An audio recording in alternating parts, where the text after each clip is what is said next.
Hey, good morning, friends. It's me, Shaliza. Hope everyone is doing well. I just wanted to share something with you all very quickly before the day got extremely busy. So, I'm rereading the book of Zechariah. Now, I love to reread things I've already read, especially when it comes to the Bible. I believe that every time I read it, I get new revelation. But that is because I ask the Spirit of the Lord, Spirit of the living God, the Spirit of truth and of revelation, open my eyes and speak to me. Show me the things that I don't know. Show me deeper layers. Help me to search this matter out and get all of the juice from it. You know, living in New Orleans, one thing that people like is the juice from the fruit, the jus, as they would say. That means the flavor, the saturation, all the good drippings. And when you read the word of God, yes, desire the meat, yes, desire even the milk, but desire the jus. Sometimes the jus has just the right flavor and that will hit. So in rereading Zechariah, one of the things that, and it's a very simple thing, but I really want to share it. One of the things that the Lord keeps reminding me is that he has many purposes for a thing. When God gives you something or when God takes you through something, it's not always for what you think it is. Sometimes it's for many other things that you don't even see coming down the road, because he is a good God and he's always thinking about our future. And according to Jeremiah 29:11, his plans for us are for good. So this is what the Lord reminded me. The book of Zechariah, written by the prophet Zechariah, just before the 400 of quote unquote years of silence, right? Between that time of the Old Testament and the New Testament, where people were just not hearing from God like before through prophets.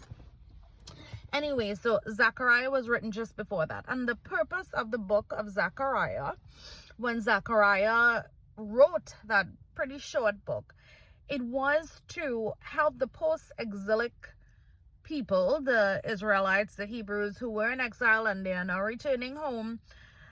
Yes, to encourage them to rebuild the temple, but also to return to the Lord in their hearts. Start back worshiping the Lord. Stir up your passion for the Lord.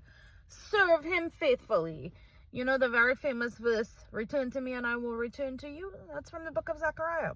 So Zechariah wrote that to the people for that time, in an everyday sense for that time. Return to the Lord. Rebuild his house. Take care of the work of the Lord.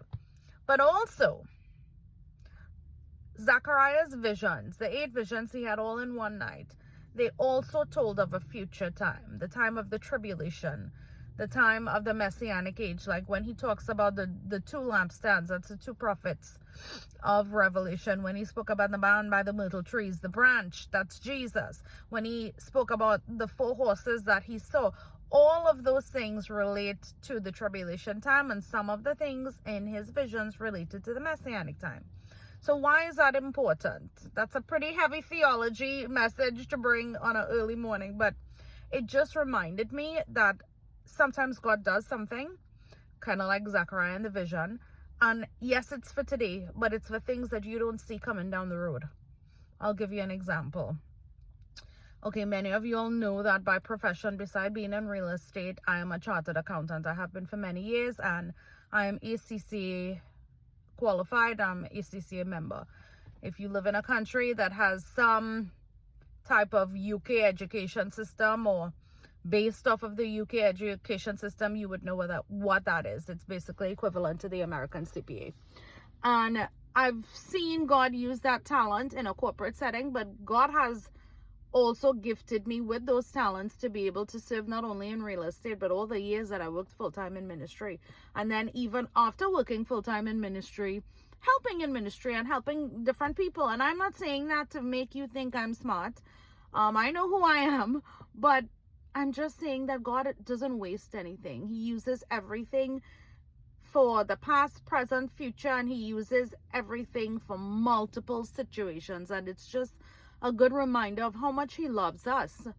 It's not only about the present. He really, truly loves us and will work out all things and has worked out all things. And he's a multi-purpose God. He doesn't waste anything. So you might be going through a hard season today, but I promise you, the same God of Zechariah, he is able to use even the hard things for good things in the future. So just hold on to him. Keep trusting him. Keep praying. Keep reading that Bible. He will answer because he is a loving and a faithful Father. I love you all and have a great day. Bye.